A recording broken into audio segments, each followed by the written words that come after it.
Good morning, everybody. Hi, please join me in Gassho. Namo Amida Butsu, Namo Amida Butsu, Namo Amida Butsu, Namo Amida Butsu.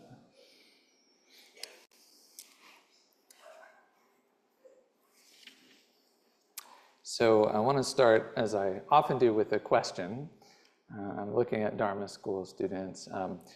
When you think about stereotypes about Buddhists, what comes to mind? Like, what kind of stereotypes do you think about? In the broader culture, I mean, everybody here knows lots of Buddhists, but in the broader culture, what are some stereotypes that come up? Super peaceful and Zen all the time now. Thank you. That was what I was hoping we'd get to, and you started off with that. So super peaceful, super chill, right? This is the stereotype about Buddhists. The idea that we're all Zen and we don't get angry, among other things.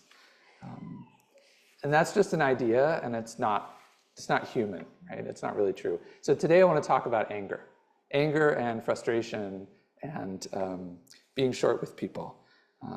Because in Jodo Shinshu, we are taught that our whole selves are welcome, right? We welcome everything about ourselves. We welcome our chill moments, but also we welcome and accept our moments of anger and frustration.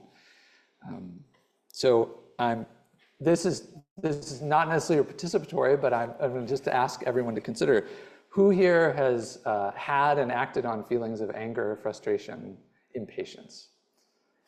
Yeah. Okay. I'm glad you feel comfortable raising your hands. We all do, right? Is it okay to have feelings of anger, frustration, and to act short? Yes, it is. They come up for all kinds of different reasons, right? So, and all of us, we have different familial and cultural backgrounds, right? So you may have gotten different messages in your family and your cultural background about what you do with feelings of anger, like what's appropriate, what's not appropriate. But for all of us, sometimes we lash out. Right? So this Dharma talk was inspired by my own feeling bad about, when I'm short with Amy, my wife, because I get impatient, right? People here at Temple, like, I'm kind of, I'm in my minister role, right? I've got a semi-professional thing on, but Amy sees it all, right? Even getting impatient about stupid stuff, right? It happens. I'll also say, I have two brothers. I have an older brother and a younger brother. My younger brother is about 5 years younger than me. And he and I have a rocky relationship. We both love each other, and we say that, but we also don't, we're not in a lot of communication because we really get under each other's skin. I get under his skin, and he gets under my skin. And so, even now I'm 50 and he's approaching 50, like, when we get together, we sometimes act like little stupid kids again. Right? So how do I relate to those feelings? How do I personally relate to them? I learned in my family that you shouldn't express your anger.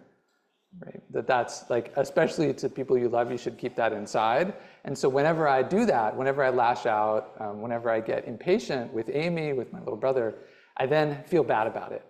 Right? So not only is there the anger and the frustration and the impatience, but there's the feeling bad about it. So what do I do with that? That's for me to figure out, right? But I wanted to say a couple things about that, right? Because I think especially for Dharma school kids, right? Like you have these feelings, right? You have anger. You get impatient with siblings, right? You get impatient with things at school. It's natural. It's normal. It's okay, right? Does it mean you're less lovable? No, right? You might get impatient. Jodo Shinshu teaches us that this doesn't change anything, right?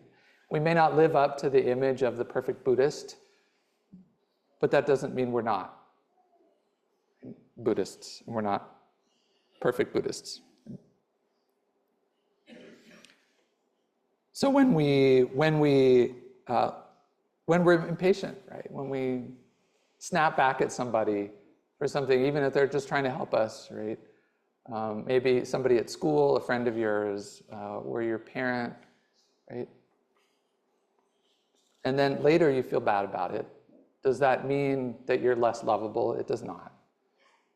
That's part of the message of our school of Buddhism, right? That doesn't change anything.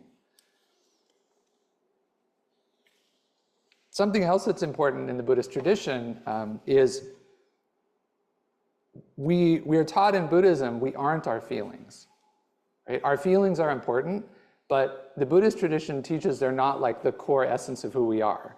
And this is really complicated and it's hard, right? Because especially when we're young, we really identify with our feelings. And even when we get older, right? We think we're our feelings. We think I feel about this thing. We think we are our likes and dislikes. We put a lot of our identity into this. So we have feelings of anger, and instead of saying I have feelings of anger, we say I am angry. It's who I am angry. And Buddhism says, that's not how it works. Feelings of anger come up, feelings of love come up, and they go away. And they don't define you.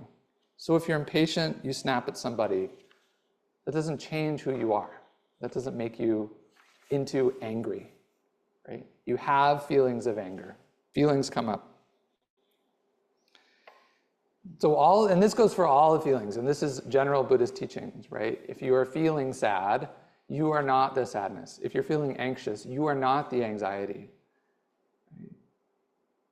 And in Jodo Shinshu, this is really clear, right? The image of Amida. Amida is a symbol that the world is saying it's fine, you're fine. It's okay. All these feelings you're having are okay. And they're not you. They're important, especially, sometimes it's justified to be angry. There's a lot right now that people can be justifiably angry about. So I'm not talking about that. I'm just talking about out of control. We snap at people. Yeah, you can see I'm like feeling it. Yeah. So to wrap it up, I will say, right, Buddhism doesn't say that we'll never have reactive feelings of impatience. That's not real. Right? That's not Buddhism. Buddhism doesn't say we'll always, especially Jodo Shinshu, doesn't say we'll always be super chill, and I forgot exactly the words you use now, but they're perfect. What does matter is what we do, right? If we snap at someone, we own that, right? Sometimes our fear and our shame can get in the way. Instead of saying, oh, I'm sorry, we might just feel really bad about ourselves, and that prevents us from saying, I'm sorry, making amends, and trying to understand why. Why did I react in this way to Amy? She's just trying to help, right? So I try to understand why, and then I apologize. So in closing, Buddhism teaches us we're not our feelings. We have feelings, and they're strong, and we feel them, but they will also go away. So you're not your feelings, and you are lovable. Even if you say something bad. Right? This is a lesson for myself too. Nothing happened specifically this week. This is just kind of general, like a general thing I've been thinking about. Okay, so lovable people, please join me in Gasho as we say the Nembutsu, which is a reminder of our own inherent dignity and worth. Namo Amida Butsu. Namo Amida Butsu. Namo Amida Butsu. Namo Amida Butsu.